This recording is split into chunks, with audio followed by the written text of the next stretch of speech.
किसी जमाने में स्ट्रेट 8 इंजन को लग्जरी कार को बनाने के लिए यूज करा जाता था और इसकी इम्प्रेसिव लेंथ की वजह से ये काफी लोगों में पॉपुलर था। लेकिन ये इंजन इतने सक्सेसफुल नहीं बन पाए ताकि ये V8 इंजन का मुकाबला कर सके। अगर आपको इनलाइन 8 इंजन के बारे में जानना है तो वीडियो का लिंक डिस्क्रिप्शन में मिल जाएगा।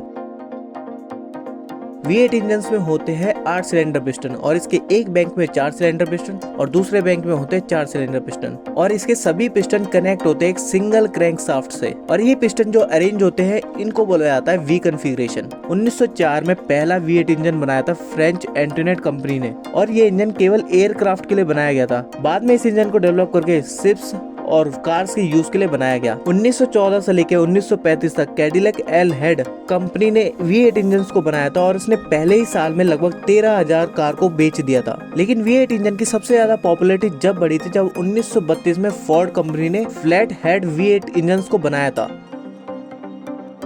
V8 इंजन में सबसे ज्यादा यूज होने वाला एंगल है 90 डिग्री का। इस एंगल का यूज करने पे इंजन में लो वाइब्रेशन होता है और इंजन बैलेंस अच्छा होता है। यहाँ पर इंजन बैलेंस का मतलब ये है कि जब इंजन का पार्ट यानी क्रैंकशाफ्ट मूव करता है तो इनर्शियल फोर्सेस प्रोड्यूस होती है और 90 डिग्री का एंगल यूज करने पर ये फोर्सेस न्यूट्रल हो जाती है जिसकी वजह से इंजन में कम वाइब्रेशन होती है। और V8 इंजन में 60 डिग्री एंगल का भी यूज करा गया था, लेकिन 60 डिग्री का एंगल यूज करने पे इंजन में वाइब्रेशन ज्यादा होती है तो उस वाइब्रेशन को कम करने के लिए यूज करा जाता है बैलेंसिंग शाफ्ट को। और 60 डिग्री एंगल बनाने का रीजन ये है कि इससे इंजन की जो चौड़ाई होती है कम हो जाती है 90 डिग्री एंगल वाले इंजन के मुकाबले। और 60 डिग्री V8 इंजन को यूज करा गया था फोर्ड टॉरस SHO में और वोल्वो XC90 में। और अदर V एंगल थे जैसे कि 14 से लेके 24 डिग्री एंगल वाले इंजन को बोला जाता था नैरो एंगल V8 इंजन और इस कॉन्फ़िगरेशन वाले इंजन को बहुत ही कम यूज करा जाता था। और 45 डिग्री वाले V8 इंजन को यूज करा जाता था रेसिंग कार्स में, लोकोमोटिव्स में और एयरक्राफ्ट में।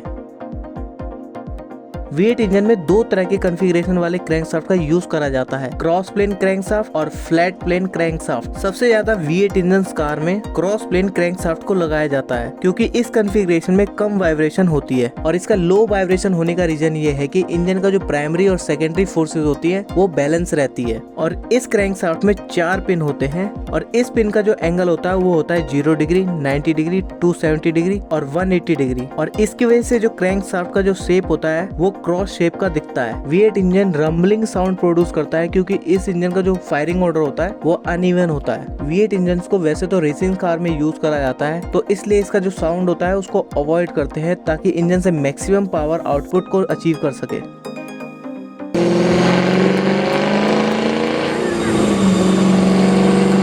फ्लैट प्लेन क्रैंकशाफ्ट को यूज करने में दो तरह के बेनिफिट्स होते हैं। पहला तो इस तरह के क्रैंकशाफ्ट को मैन्युफैक्चरिंग करना काफी आसान होता है और इसमें काउंटर वेट की जरूरत नहीं होती जिसकी वजह से क्रैंकशाफ्ट काफी हल्का होता है। ये क्रैंकशाफ्ट वाइब्रेशन को काफी ज्यादा प्रोड्यूस करती है। इसका रीजन ये है कि इस क्रैंकशाफ्ट में काउंटर वेट का यूज नहीं करा जाता जिसकी वजह से सेकेंडरी फोर्सेज इम्बैलेंस रहती है। ज्यादातर road car V8 engine use करती है फ्लैट प्लेन क्रैंकशाफ्ट को क्योंकि इसका डिजाइन बहुत ही सिंपल होता है और इसकी वजह से इंजन का जो फायरिंग ऑर्डर होता है वो इवन हो जाता है जिसकी वजह से इस इंजन का जो एग्जॉस्ट साउंड होता है काफी कम होता है। और आज के टाइम में इस क्रैंकशाफ्ट का यूज करा जाता है फरारी F8 में।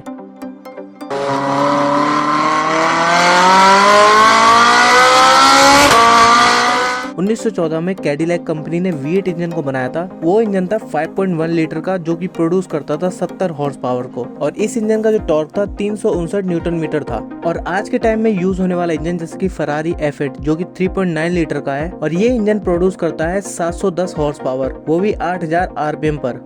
और इस इंजन की जो टॉप स्पीड है वो 340 किलोमीटर पर आवर है और ये इंजन लगभग 770 न्यूटन मीटर का टॉर्क जनरेट करता है। अगर आपको V8 इंजन के ऊपर ये वीडियो पसंद आई है तो वीडियो को लाइक एंड सब्सक्राइब करिए।